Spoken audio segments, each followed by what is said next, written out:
있는 두 사람이 구명 보트에 몸을 지탱하고 있습니다. 사방 어디로 둘러봐도 보이는 것은 망망한 바다뿐입니다. 한 사람이 간절한 마음으로 이렇게 기도를 합니다.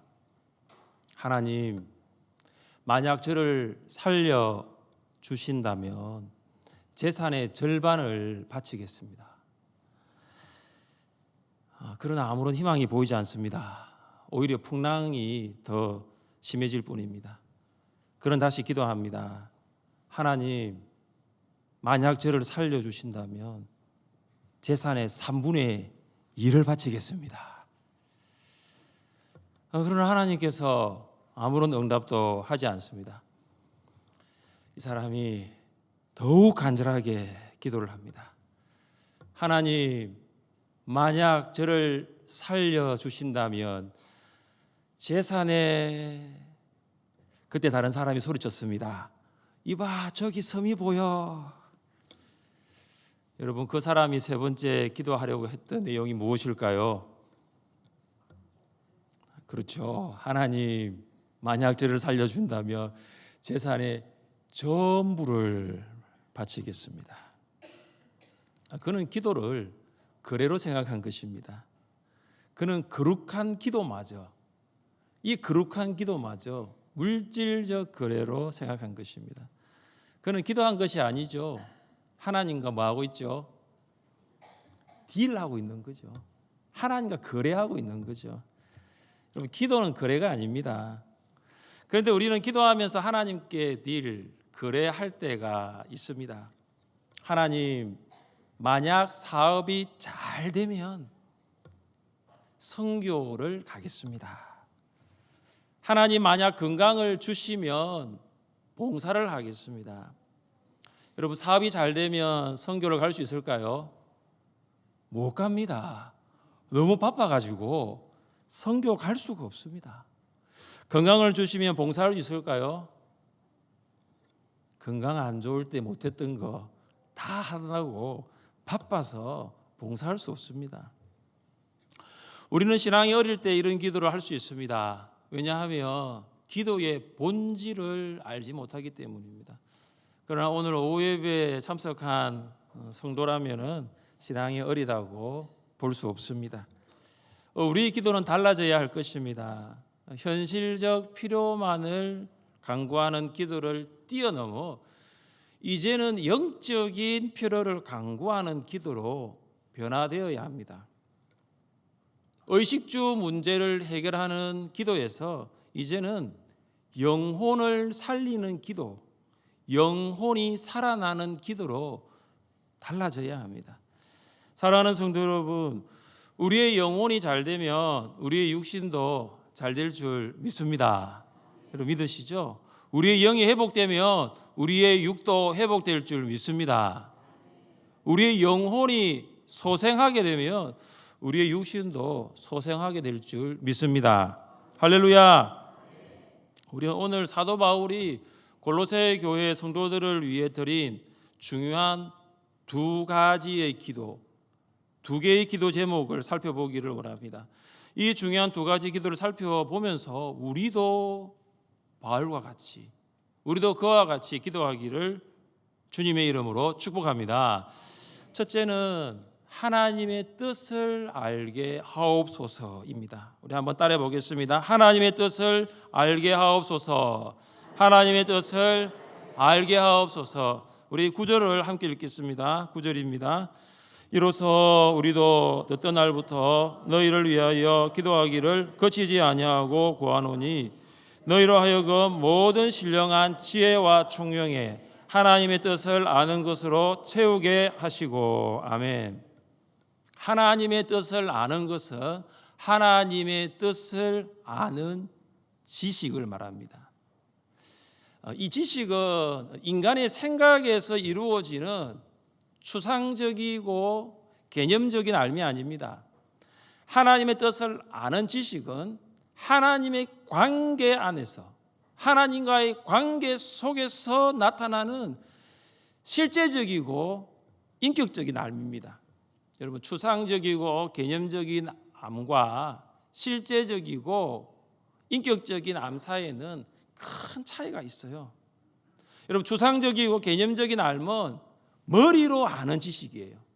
그러나 실제적이고 인격적인 암은 가슴으로, 마음으로 아는 지식입니다. 그렇다면 성도는 어떻게 하나님의 뜻을 알 수 있을까요? 9절에 이런 말씀이 있습니다. 모든 신령한 지혜와 총명, 모든 신령한 지혜와 총명. 신령한 지혜는 영적 지혜이고 총명은 영적 통찰력입니다. 성도는 영적 지혜를 통해서 영적 통찰력을 가지고 하나님의 뜻을 알 수 있습니다. 자, 그러면 누가 성도에게 영적 지혜와 통찰력을 주실까요? 같이 한번 읽어보겠습니다. 성령은 모든 것, 곧 하나님의 깊은 것까지도 통달하시느니라. 제일 먼저 누가 나오죠? 성령은 모든 것. 성령께서 성도에게 하나님의 뜻을 아는 영적 지혜, 영적 통찰력을 주십니다. 그래서 성도는 성령으로 말미암아 하나님의 뜻을 알 수 있습니다. 바울은 에베소 교회 성도들을 위해서도 이렇게 기도했습니다. 우리 주 예수 그리스도의 하나님, 영광의 아버지께서 지혜와 계시의 영을 너희에게 주사 하나님을 알게 하시고, 지혜와 계시의 영은 성령이십니다. 우리는 인간의 지식과 경험이 아닌 성령의 지혜와 계시를 통해서 하나님의 뜻을 알 수 있습니다. 사랑하는 성도 여러분, 날마다 성령의 충만을 사모하십시오. 날마다 성령의 충만을 간구하십시오. 성령님, 나를 충만하게 하셔서 하나님의 뜻을 알아가게 하옵소서. 인간의 지식과 경험으로는 하나님의 뜻을 알 수 없다는 사실을 안다면, 그러면 우리가 구할 수 있는 것은 바로 오직 성령의 충만이라는 결론에 이르게 되는 것입니다. 왜 바울은 골로새 교회 성도들이 하나님의 뜻을 알게 해달라고 기도하고 있을까요? 우리 10절을 함께 읽겠습니다. 10절입니다. 주께 합당하게 행하여 범사의 모든 선한 일에 열매를 맺게 하시며 하나님을 아는 것에 자라게 하시고. 아멘. 이 성도들이 하나님의 뜻을 알아야 하는 이유가 무엇입니까? 하나님의 뜻을 알 때 하나님께 합당한 삶을 살 수 있습니다. 그래서 이 하나님께 합당한 삶은 하나님의 뜻을 아는 지식의 결과다라고 보시면 됩니다. 성령의 영적 지혜, 성령의 영적 통찰력으로 하나님의 뜻을 알게 되면 성도는 하나님께 합당한 삶을 시작할 수 있습니다. 아무나 하나님께 합당한 삶을 살 수 있는 것이 아니에요. 성령의 지혜와 성령의 통찰력으로 성령 충만하게 될 때 하나님께 합당한 삶을 비로소 살 수 있는 것입니다. 교회를 다닌다고요? 내가 직분을 받았다고요? 아니에요. 성령의 지혜로, 성령의 통찰력으로 하나님의 뜻을 알아야지 하나님께 합당한 삶을 살 수 있습니다. 사랑하는 성도 여러분, 하나님께 합당한 삶은 어떤 삶일까요? 10절을 보십시오. 10절 중반절에 보시면 모든 선한 일에 열매를 맺게 하시며 라는 말씀을 발견하실 수 있습니다. 모든 선한 일에 열매를 맺게 하시며, 하나님께 합당한 삶은 선한 일에 열매를 맺는 것입니다. 이 선한 일에 열매를 맺는 것은 사랑을 실천하는 것입니다. 바울이 로마서 12장 2절에서 성령의 변화를 받아 하나님의 뜻이 무엇인지를 분별하라고 명령합니다. 그러한 다음에 바울이 사랑을 실천할 수 있는 몇 가지를 로마서 12장에 제시를 하고 있습니다. 같이 한번 읽어보겠습니다. 형제를 사랑하여 서로 우애하고 존경하기를 서로 먼저 하며 부지런하여 게으르지 말고 열심을 품고 주를 섬기라. 소망 중에 즐거워하며 환난 중에 참으며 기도에 항상 힘쓰며 성도들의 쓸 것을 공급하며 손 대접하기를 힘쓰라. 너희를 박해하는 자를 축복하라. 축복하고 저주하지 말라. 즐거워하는 자들과 함께 즐거워하고 우는 자들과 함께 울라. 아멘. 여러분 보십시오. 하나님께 합당한 삶이 추상적이지 않습니다. 하나님께 합당한 삶이 개념적이지 않습니다. 방금 여러분이 읽으셨는데 이게 추상적인 걸 이야기하는 것이 아니잖아요. 아주 구체적입니다. 아주 실제적입니다. 성도 사랑, 성도 우애, 성도 존경, 이건 하나님께 합당한 삶입니다. 성도의 쓸 것을 공급하고 성도를 대접하고 성도와 함께 즐거워하고 성도와 함께 우는 것, 이게 추상적인 것입니까? 하나님의 뜻에 따라 합당한 삶을 살면 그 공동체에는 반드시 무엇이 있느냐 하면 사랑이라는 열매가 있어요. 사랑이라는 열매가 나타날 수밖에 없습니다. 여러분 목원들의 쓸 것을 공급해 보십시오. 목원들을 대접해 보십시오. 오늘 세 가지 공부를 했는데 이분이 우리 교회 지난주 등록을 했습니다. 근데 지난주에 자기 집에서 목장 모임을 했대요. 제가 깜짝 놀랐습니다. 교회 등록한 지 2주밖에 안 됐는데 지난주 목장 모임을 세 가족 성도의 집에서 했다는 것이죠. 목원들을 대접하는 것, 하나님의 뜻에 합당한 삶입니다. 목원과 함께 웃고 목원과 함께 우는 것, 하나님의 뜻에 합당한 삶입니다. 그래서 하나님의 뜻에 따라 살면 반드시 목장 안에는 무엇이 있습니까? 사랑의 열매가 있어요. 우리는 내가 속한 목장이 과연 하나님의 뜻에 합당하여 사랑을 실천하고 있는가를 돌아볼 수 있어야 합니다. 어떻게 사는 것이 하나님께 합당하게 사는 것일까요? 우리 11절을 함께 읽겠습니다. 11절입니다. 그의 영광의 힘을 따라 모든 능력으로 능하게 하시며 기쁨으로 모든 견딘과 오래 참음에 이르게 하시고. 아멘. 하나님께 합당한 삶은 모든 것을 견디고 참는 것입니다. 모든 것을 견디고 참는 것이 하나님께 합당한 삶입니다.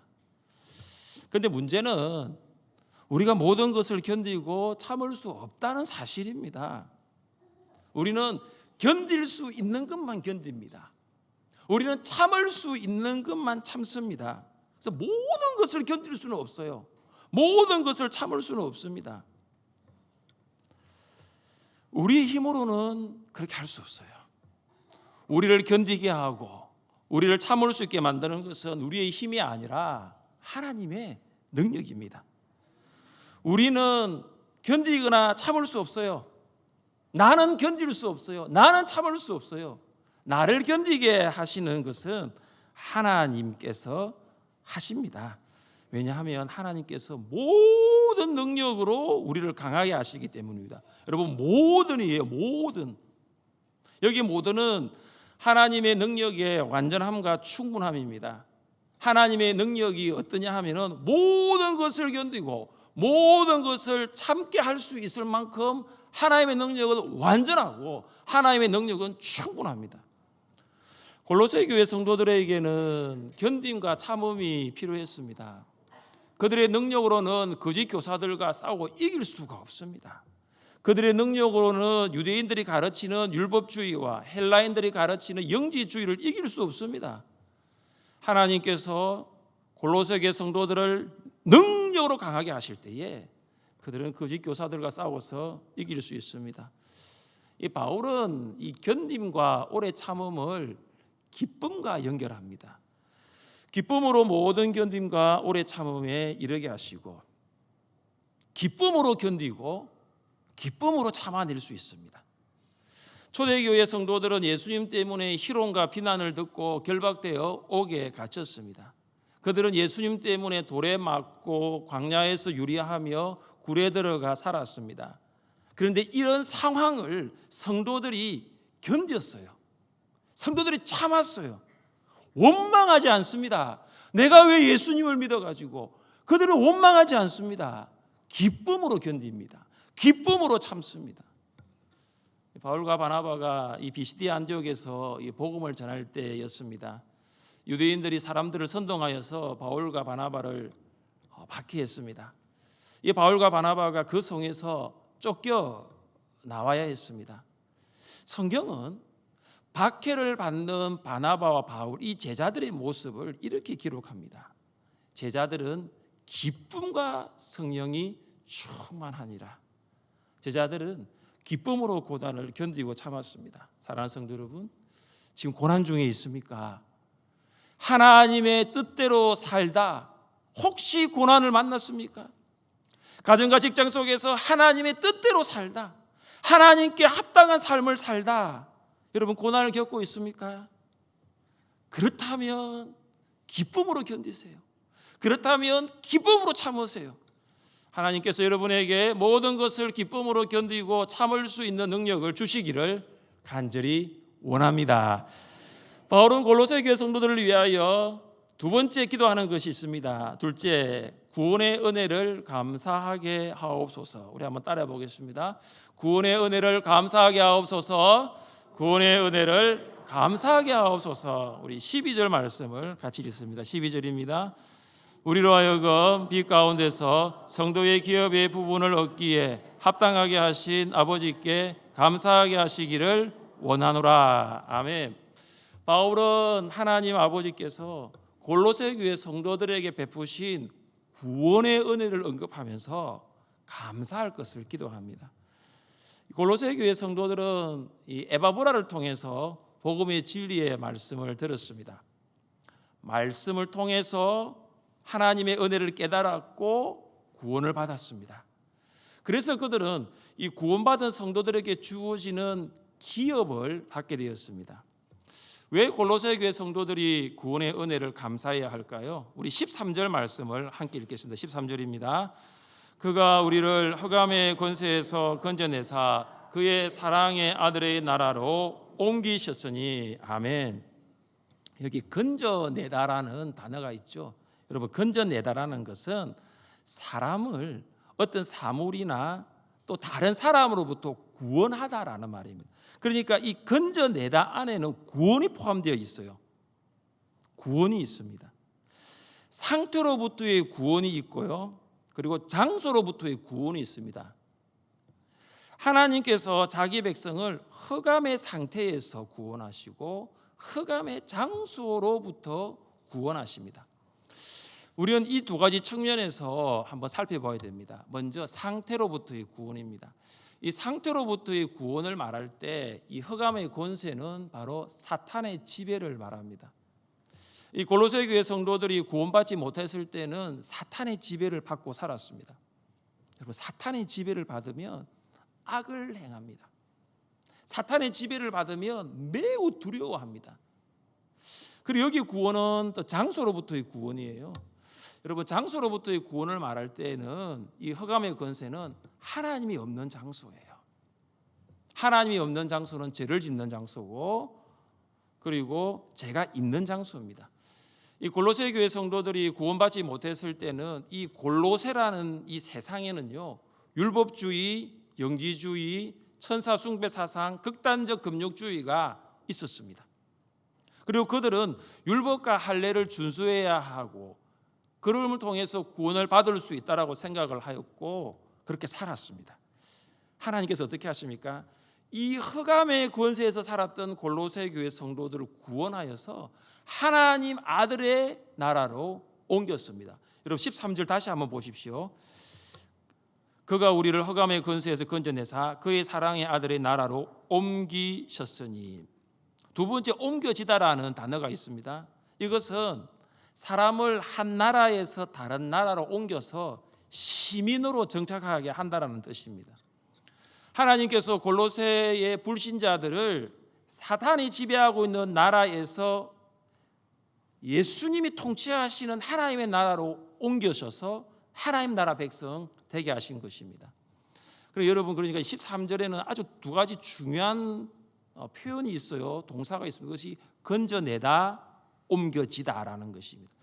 이 건져내다, 옮겨지다는 이 성도의 신분을 규정짓습니다. 그러니까 사탄의 종에서 하나님의 자녀가 되고 세상 나라의 백성에서 하나님 나라의 백성이 되는 것입니다. 여러분, 건져내다, 이 옮겨지다는 이 시제가 참 중요합니다. 여러분, 이 시제가 과거 시제예요. 헬라어의 과거 시제는 단회적인 사건을 말합니다.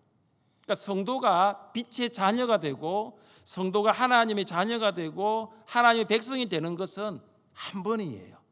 단회적입니다.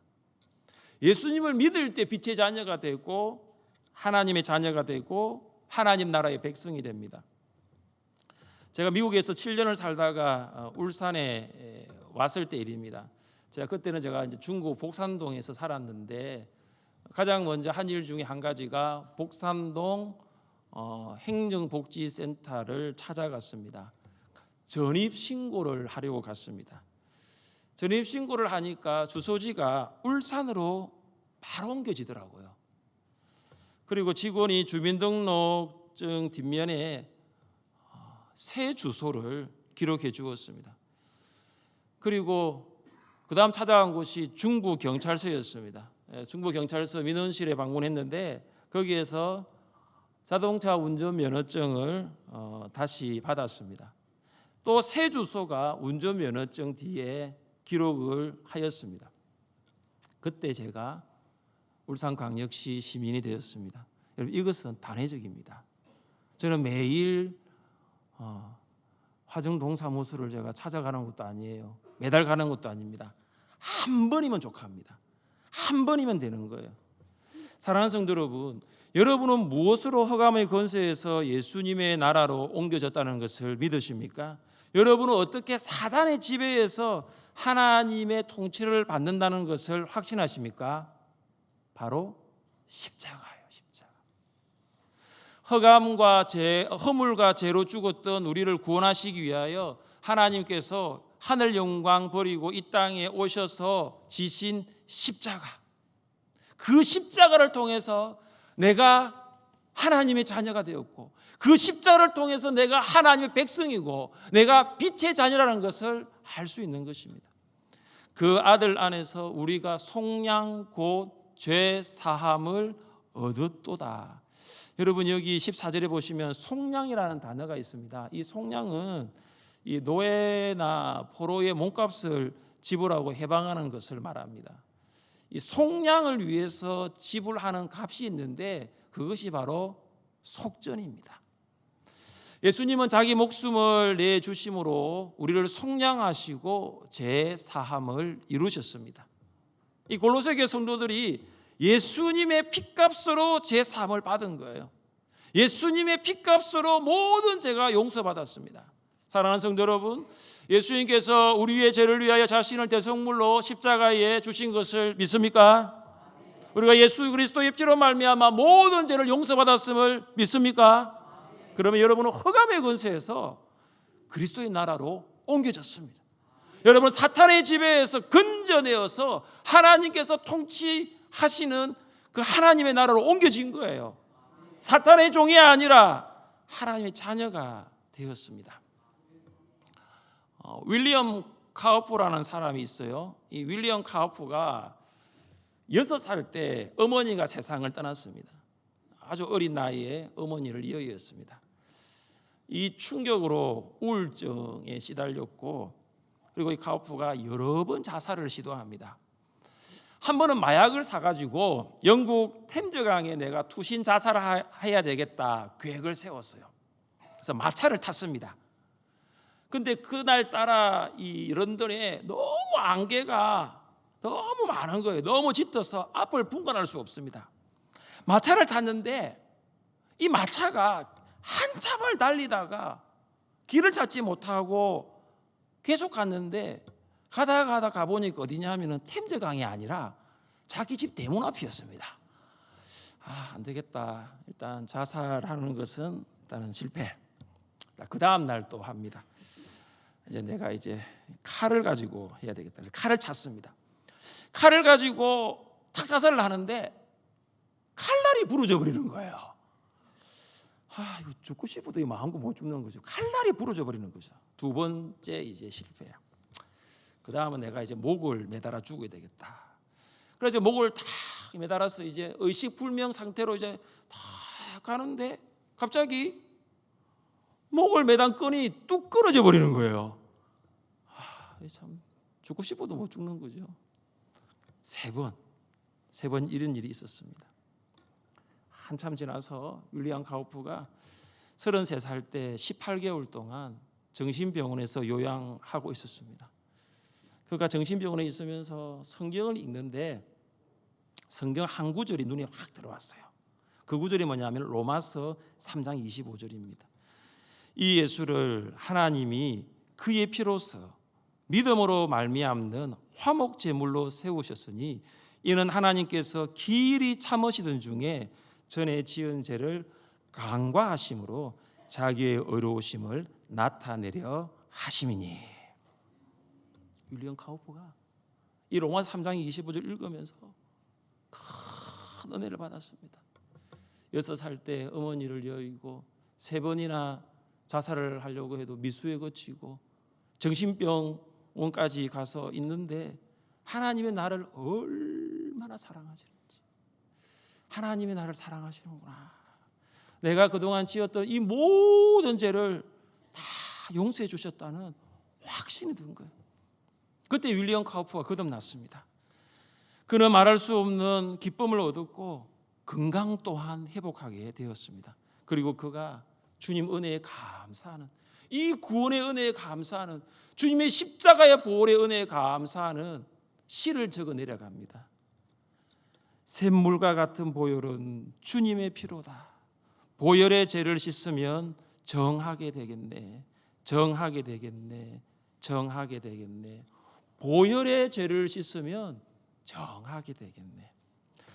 사랑하는 성도 여러분, 바울이 골로새 교회 성도들을 위한 이 두 가지의 기도가 우리의 기도가 되기를 원합니다. 하나님의 뜻을 알게 하옵소서. 하나님의 뜻을 알아 하나님께 합당한 삶을 사시기를 바랍니다. 선한 일에 열매 맺고 모든 것을 견디고 모든 것을 참을 수 있는 하나님의 능력을 사모하십시오. 또한 이렇게 기도하십시오. 구원의 은혜를 감사하게 하옵소서. 사탄의 종에서 하나님의 자녀가 되게 하시고 세상 나라 백성에서 하나님 나라 백성 되게 하신 것을 감사하십시오. 날마다 하나님의 뜻을 알고 구원의 은혜를 감사하며 사시는 여러분 되시기를 주님의 이름으로 축복합니다.